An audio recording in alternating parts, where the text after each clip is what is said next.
Have you been in our Facebook group? Oh, yeah. So we started a Facebook group. The link to it will be in the description here if you're not in there. But some great conversations going on in there that are really fun. And oftentimes now, like, I see a question go up, and then before I can even answer it, 4 people have had a better answer than me. Yeah, I love awesome. it. Like, I love being a part of that community. So if you're not in there, go check that out. Click on the link. But a couple that I thought were good is Corey Klotz posted a question in there about what are your guys' experience with BDCs and how much of a role should they play in helping to generate business. So there is a point, and so BDC, for those who don't understand, is a business development center. That's what it stands for. And it is basically to make appointments. Now, the purpose of a BDC in our system is to load the shop and load the shop early. And so we have a very specific script, a very specific system. Now, I know a lot of managers out there and BDC trainers try to get the BDC to sell.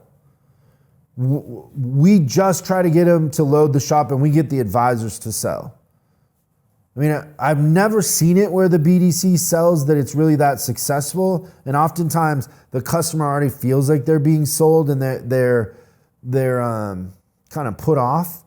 Yeah, and then they get sold on the phone, and then they come in and the advisor tries to sell them again. Yeah. And then it's really starting to feel like an infomercial. So the BDC's purpose is to make the appointment process really, really easy and to endear the customer to us while we control the situation.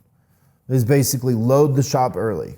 I want to load the shop as early as I can. And another one in here by Greg McKenzie, customer complimentary car washes with maintenance appointments, yes or no? Yes. Yeah. I mean, it's a huge advantage to do that. It doesn't cost that much. It's easy to execute. And it's the difference between you and the Jiffy Lubes, honestly. And if you think that it takes too much time, you can break it out and give the customer an option. So say, hey, your oil change is gonna take 30 minutes or 40 minutes, but if would you like the car washed and vacuumed? Yes. Okay, well then it's gonna take 6 hours. Good. Maybe an hour, whatever. But the customer knows that it's gonna take a little bit longer, and it's their choice that they made. So it's just all in the frame and the way that you word it, but I think that that's an easy thing to execute. We have, in some situations where it hasn't been easy to execute, we'll go to a car wash that's within a mile and buy tokens and give the customers the tokens, but you're losing the customer, and if that car wash is backed up or they scratch the car or whatever, can create a problem. And but it's better. It's better than nothing, though. It's a nice bridge. You know when you need to have your car washed? When you come back from Vegas. What? A lot of weird things happen in Vegas. As a matter of fact, last weekend, 2 antennas got married in Vegas. The wedding was horrible, but the reception was great. Oh, I love it. Vicky, our beloved Vicky. Oh yes. One of our favorite people in the world, or Yes. my favorite people. Me too. Who do you think likes Vicky more, me or you? No, I'm joking. She used to have this car wash in the dealership she ran that literally ate antennas like the Cookie Monster. That's great. Like Even you if it could was sit in sticking up her just a little office and like once an hour somebody'd walk in with a broken antenna. One of the first things I did is cut that. We just went to hand wash. Yeah. It was way more efficient too. Those car washes after a while slow everything down. But I remember, I don't know, whatever those springs were on that car wash, it was snapping Just antennas. plucked them right off, right? Like crazy. The policy was policy count was we insane. we had a lot where it was a guarantee. So back in my day, right, we had the antennas that were the power antennas that went up and down. It was a guarantee anytime we had a new porter. Like I remember I'd walk it through, I'd be like, now here's what's gonna happen in the car wash. You're gonna break one of these antennas because you're not gonna realize that it's an electric antenna, and you're gonna forget to turn the radio off. You have to turn the radio off every time.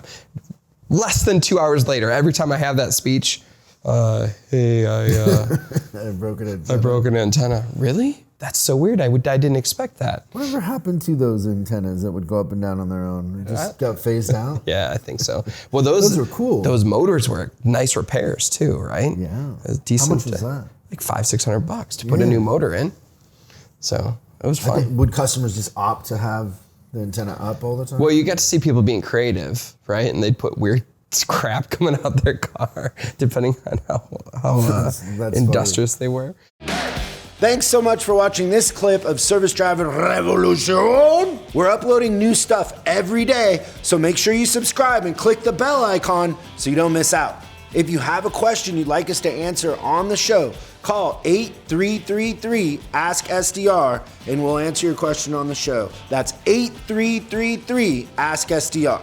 For special deals on our books and training, head over to offers.chriscollinsinc.com. Now that's offers.chriscollinsinc.com. I'm Chris Collins, and I'll see you in the next video.